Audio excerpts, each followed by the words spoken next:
सो भाई जिनका भी एग्जाम 14 दिसंबर को होगा ना, उनका जो एडमिट कार्ड है रिलीज हो चुका है कल ही, यानी कि 12 दिसंबर को रिलीज हो चुका है ना। अगर मान लीजिए 15 वालों का अभी नहीं हुआ है तो आज कल में हो ही जाना उनका भी। और आप सभी अभी मेंटली प्रिपेयर हो चुके हो अपने एग्जाम में अपेयर होने के लिए, ठीक है।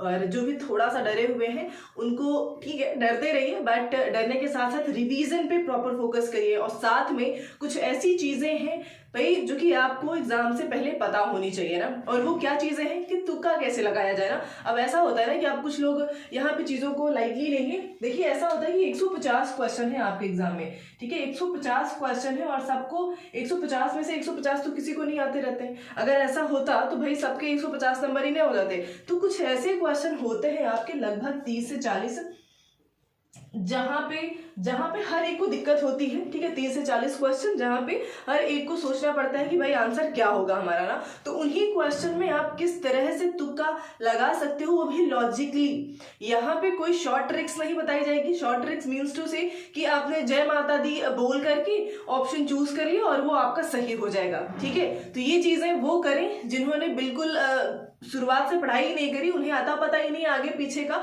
कि सीडीपी होती क्या है, ठीक है। अगर उन्हें नहीं पता है तो वो तुक्का भी क्या ही लगा पाएंगे ना। लेकिन अगर आप पढ़ रहे हो और लास्ट टाइम में आप चीजों को एनहेंस कर सकते हो इस तरह से, है ना, और तुक्का भी लगा रहे हो ना, तो भाई जय माता दी ना कह करके आप प्रॉपर लॉजिकली लगाइए, वो बहुत इंपॉर्टेंट है ना। तो वो समझेंगे कि किस तरह से आप अपने ऑप्शंस को चूज कर पाओगे जो क्वेश्चंस आपको नहीं आते हैं। भाई पेडागोजी 75 नंबर की आती है, ठीक है। जो आपकी पेडागोजी होती है आपको पता होना चाहिए, इसको यहाँ पे लिख लेंगे भाई, ठीक है। पेडागोजी आपकी 75 नंबर की होती है, समझ रहे हैं। और ये 75 नंबर आपके लिए कितने इंपॉर्टेंट हो सकते हैं, जहां पे आपको वैसे भी रट के नहीं जा पाओगे ना।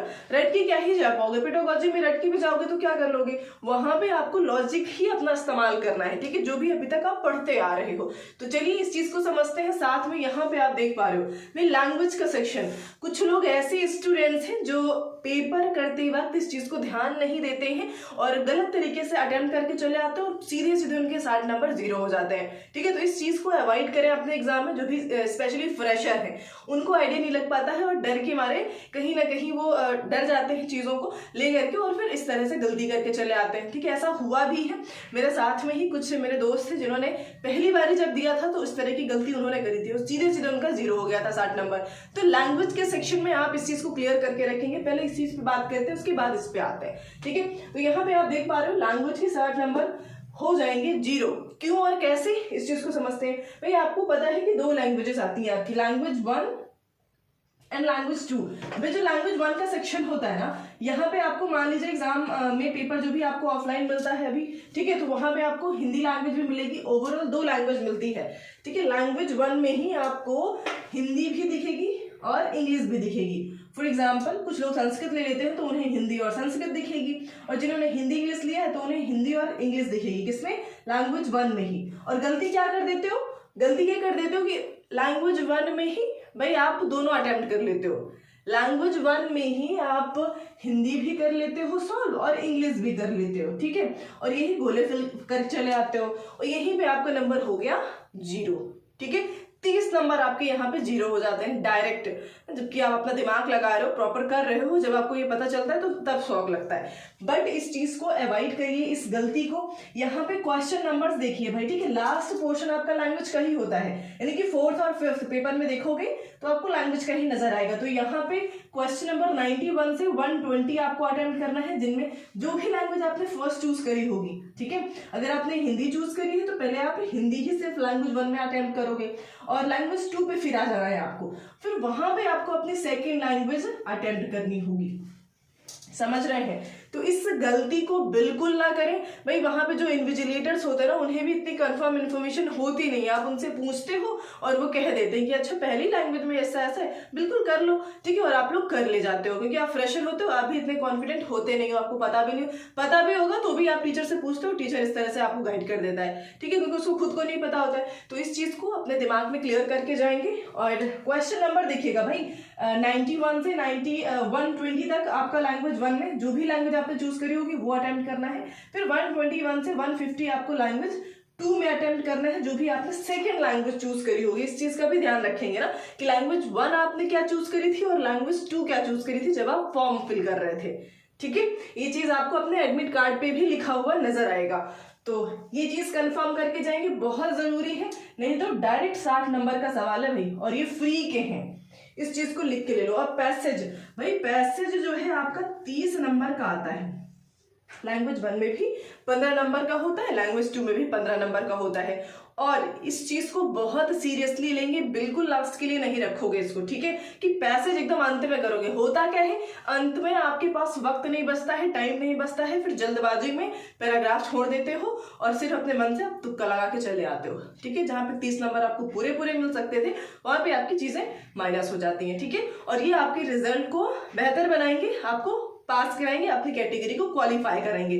तो इस चीज को बहुत सीरियसली लोगे, लास्ट के लिए नहीं रखना है, आपको शुरुआत में ही ये चीजें करनी है। सो आई होप ये लैंग्वेज वाला सेक्शन आप समझ पाए होंगे। आपका कल है या परसों, यानी कि 14 को है या 15 को, बिल्कुल इस चीज को ध्यान में रख के जाएंगे। अब आते हैं तुक्के की बात करेंगे ना, तो प्रॉपर लॉजिकल वे में हमें चीजें देखनी है। आपके पास 4 ऑप्शन होते हैं, ठीक है, और चारों ऑप्शन में हमेशा उस ऑप्शन को चूज करिए। सबसे पहली चीज जिसपे आपको दिमाग लगाना है अपना, वो है अपना भाई पॉजिटिव और निगेटिव। जो मैं आपको पेपर सॉल्व कराती हूँ, मैंने प्रॉपर बताया हुआ है कि पॉजिटिव और निगेटिव कैसे आपको ढूंढना है, ठीक है, क्या पॉजिटिव है क्या निगेटिव है, और ये आप तब समझ पाओगे जब आपने टैग वर्ड्स पढ़े होंगे, ठीक है। अगर आपने टैग वर्ड्स पढ़े हैं, आप इजिली पॉजिटिव निगेटिव वर्ड्स ढूंढ पाओगे। तो आपका क्वेश्चन कैसा पूछा गया ना, कि क्वेश्चन आजकल आपसे सीधे सीधे नहीं पूछता भाई, क्वेश्चन आपसे निगेटिव भी पूछता है। तो अगर निगेटिव पूछ रहा है तो निगेटिव आंसर होगा, पॉजिटिव पूछ रहा है तो पॉजिटिव आंसर होगा, ठीक है। सिर्फ आंसर आपका लंबा है इस बेसिस पे आप उसको चूज करके नहीं आओगे, ठीक है, क्योंकि अगर उसने निगेटिव पूछ लिया तब तो आपके एक छोटा ही मिलेगा। निगेटिव भाई बहुत ज्यादा बड़े बिल्कुल नहीं होता है, ठीक है, और छोटा बड़े के चक्कर छोड़िए, आप सिंपली पॉजिटिव निगेटिव पे अगर आप दिमाग लगा लेंगे ना, और वो तभी होगा जब आपको टैग वर्ड्स पता होंगे ना, ये बहुत इंपॉर्टेंट है, पहली चीजें करनी है। दूसरा, आपके दिमाग में हमेशा बच्चा केंद्र में होना चाहिए। भाई आपके टाइम में क्या होता था, कोई गेम्स वगैरह पे फोकस नहीं करते थे, पिक्चर मूवी सब एकदम बंद रहता था, खेलना कूदना है ही नहीं भाई, पढ़ो, किताबी कीड़ा बनो। लेकिन इस चीज को सेंटर में एंट्री करने से पहले दिमाग से निकाल के जाएंगे आप, ठीक है, कि आपके टाइम में क्या होता था, कोई नहीं जानना चाहता है।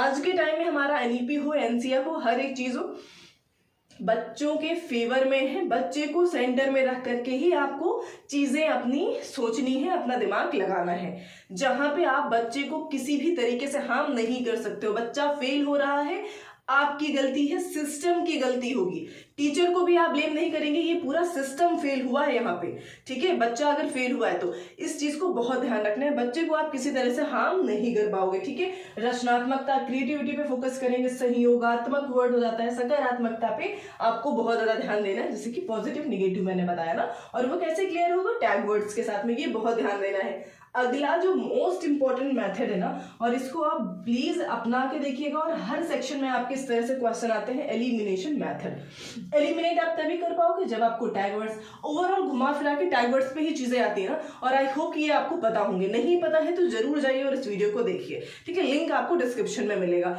टैग वर्ड्स पढ़ के जाइए, वो आपकी पेडागोजी के 75 नंबर आपको, मतलब कैसे आप सॉल्व कर ले जाओगे आपको भी आइडिया नहीं लगेगा, ठीक है। अब यहाँ पे एलिमिनेशन मेथड को समझिएगा। देखिए आपके 4 ऑप्शन इस तरह से होते हैं ना, ऑप्शन कुछ इस तरीके से आपको नजर आते होंगे, A B C, B and C, या फिर यहाँ पे ए भी आप इंक्लूड कर लीजिए, ठीक है, और इस तरह से होता है, या फिर आप कह सकते हो भाई A B C and D, और इस तरह से। तो होता क्या है, आपको करना क्या है इस तरह के क्वेश्चंस में, ये क्वेश्चंस इजी होते हैं, बस आपको पॉजिटिव निगेटिव का ज्ञान होना चाहिए ना, कि पॉजिटिव क्या है, क्वेश्चन ने पूछा क्या है, हमें आंसर क्या करना है, ठीक है। क्वेश्चन के अकॉर्डिंग आपको अपना कीवर्ड पकड़ लेना है। अगर उसने निगेटिव पूछा और आपको पूरा आंसर, चारों ऑप्शन नहीं पता है आपको ना, आपको इन पर एक पता है जो कि निगेटिव है, ठीक है, आपको एक ऑप्शन पता है जो कि गलत है, और बस उसी को देखना है आपको जल्दी से चारों ऑप्शन में, और वो ए था जो गलत था, तो भाई वो ए जो है आपका यहाँ भी प्रेजेंट है, आप इसको यहाँ पे डी बना सकते हो, ठीक है। ए यहाँ भी प्रेजेंट है, और अगर देखा जाए, अच्छा खैर ए ही था ये, अगले में नहीं है, ठीक है। ए यहाँ भी प्रेजेंट है, ए यहाँ भी प्रेजेंट है, तो ये आपके आंसर कभी भी हो ही नहीं सकते हैं। ऑप्शन हमारे पास एक बचेगा और वो हो जाएगा ये। तो इस तरह के तरीके आपको अपने पेपर में, ऐसा नहीं कि चारों ऑप्शन लेके बैठे हो, ढूंढ रहे हो, ये भी सही है, ये नहीं सही है, ये गलत है, तो ये नहीं करना है भाई, ठीक है। ये बिल्कुल नहीं करो कि एक चीज पकड़ो, पॉजिटिव पकड़ लो या निगेटिव, और इस तरह से नेगेटिव ज़्यादा काम करता है आपके लिए। और नेगेटिव अगर आपने ढूंढ लिया, इस तरह से चारों ऑप्शन में ढूंढो, जहाँ जहाँ प्रेजेंट है वो आपके ऑप्शंस कभी नहीं हो सकते। तो इस तरह से आपको एलिमिनेशन मेथड का इस्तेमाल करना है। और कुछ क्वेश्चन ऐसे भी होते हैं ना जहाँ पे हमारा दिमाग तुरंत कहता है कि ये आंसर होना चाहिए। कभी ना कभी आपने चीज़ें पढ़ी हुई होती हैं और वो आपको उस वक्त दिमाग में आती हैं, आपको लगता है ये आंसर होना चाहिए, लेकिन फिर आप दिमाग लगाने लगते हो, अच्छा ऐसे कैसे हो सकता है भाई, इतना जल्दी कैसे आंसर हमें मिल जाएगा। वहाँ पर ज़्यादा दिमाग लगाते हो और फिर उस क्वेश्चन का आंसर पहले सही करने जा रहे थे, फिर ज़्यादा दिमाग लगाया और गलत करके आ गए। तो ये बिल्कुल नहीं करेंगे। एक बार में ही जो आपके दिमाग में आ रहा है जो आंसर, हमेशा उसको टिक करके आइए। ठीक है, मेरे साथ ये हमेशा हुआ है कि भाई जब ज्यादा दिमाग लगाया है ना मैंने किसी क्वेश्चन पे, वो हमेशा गलत हुआ है। तो ज्यादा दिमाग नहीं लगाना है, जो आपका अंतर्मन एक बार में जो कह दे, जिस ऑप्शन पे लगा दीजिए, फिर दिमाग कितना ही क्यों ना कहे, बिल्कुल उस क्वेश्चन की तरफ मुड़ के मत देखना दोबारा। ठीक है, जल्दी से गोला फिल कर देना, ये करना है आपको। ठीक है, तो इस तरह से चीजें हो जाती हैं। और यहाँ पे भाई सबसे इम्पोर्टेंट होता क्या है ना कि आप पेपर सॉल्व करने बैठते हो और सब्जेक्ट ऐसा उठा लोगे जो आपके बस का नहीं है, और फिर वो आपका पूरा टाइम खा जाता है। ठीक है, पूरा टाइम खा जाएगा, फिर OMR के लिए भी टाइम नहीं बचता है। और होता क्या है, मान लीजिए कि आप इस तरह से गलत सब्जेक्ट आपने उठा लिया, टाइम मैनेज नहीं हो पा रहा है, लास्ट में फिर दिक्कत होती है। तो आपका सीक्वेंस होना चाहिए, पहले CDP को, फिर लैंग्वेज में से लैंग्वेज 1 लैंग्वेज 2 कोई भी करिए, पहले आपको सेकंड नंबर पे या थर्ड नंबर पे लैंग्वेज ही अटेम्प्ट करनी है। इस चीज को दिमाग में बिठा लीजिए, फिर EVS, उसके बाद मैथ्स करिए। ठीक है, लास्ट में। और अपने OMR की बात करें ना, तो OMR को भाई लास्ट के लिए बिल्कुल मत रखो कि लास्ट में भैया 150 क्वेश्चन फिल करोगे, तो ये आपके लिए मुश्किल हो जाता है, क्योंकि लास्ट में आप हड़बड़ाहट में फिर गड़बड़ कर जाते हो। किस तरह की गड़बड़, ये ध्यान देना। ठीक है, गड़बड़ ये होती है कि आपने पूरा पेपर कर लिया, टाइम बहुत कम बचा हुआ है, OMR फिल करना है, अब जल्दबाजी में आपके 4 गोले होते हैं इस तरह से, और क्या करते हो कि आपने एक गोले को गलत तरीके से देख लिया। क्वेश्चन नंबर आपने हो सकता है जल्दबाजी में क्वेश्चन नंबर नहीं मिला पाए हो, और एक गोला यहाँ पे गलत भर दिया, ऊपर नंबर कर दिया नंबर, और फिर वहीं से आपकी गलतियां शुरू हो जाती हैं। भाई हड़बड़ाहट में लगता है कि छूट आ जाए, उससे बेहतर निगेटिव मार्किंग होती, नहीं तो जल्दी जल्दी भरना होता है, बस वहीं से आपकी गलती शुरू होती है और एक लाइन से सारा का सारा गलत हो जाता है ना। तो इस चीज से बचने के लिए, इसको अवॉइड करना है, तो आप अपने पेपर को सब्जेक्ट वाइज लाइक OMR को फिल करते रहना है। आपको CDP कर लीजिए, 30 क्वेश्चन OMR में फिल करिए, आप लैंग्वेज अटेम्प्ट करिए, तुरंत उसमें फिल कर लीजिए, फिर उसके बाद नेक्स्ट कर रहे हो फिर तुरंत फिल करिए। इस तरह से करते रहेंगे तो लास्ट में बर्डन नहीं रहेगा और शांत दिमाग से अपना पेपर भी कर पाएंगे। ठीक है, और अंत में ये गलतियां नहीं होंगी ना जो बेवकूफ़ी भरी होती है, क्योंकि आप लास्ट में डर जाते हो, जल्दी जल्दी करना होता है और फिर इस तरह से गलतियां हो जाती है ना, जो कि हमें खुद को भी नहीं पता होता। जब हम घर पहुंचते हैं या फिर रिजल्ट आता है तो ये क्या हो गया ना, अभी हमने तो ऐसे किया था, ऐसे कैसे हो गया। तो ये इन सब चीज़ों से बच सकें, आई होप कि आप समझ पाए होंगे। टाइम मैनेजमेंट, जैसे मैंने बताया कि ये चीज़ बहुत ज़रूरी है। वॉच लेके जाना नहीं है, बट आपको टाइम का बड़ा ध्यान रखना है। वॉच आपको क्लास में मिल जाती है, वॉल पे लगी हुई होती है, आप इजीली उसको देखते रहिए, अपना टाइम मैनेज करते चलेंगे। ठीक है, और एक क्वेश्चन के लिए 1 मिनट, उससे ज़्यादा टाइम नहीं देना है। नहीं आता है छोड़ो, आगे बढ़ो। ठीक है, नेगेटिव मार्किंग है नहीं, लास्ट में फिर तुक्का लगा के आओ। तुक्का लगाना है, इस मेथड का इस्तेमाल करें। सो आज के लिए इतना ही रखते हैं। आई होप सेशन आपके लिए हेल्पफुल रहा हो। फर्स्ट टाइम है तो चैनल को सब्सक्राइब जरूर करेंगे और बेल आइकन को भी प्रेस कर दीजिएगा, ताकि इन्फॉर्मेशन टाइमली आपको मिलती रहे ना। So thank you so much everyone.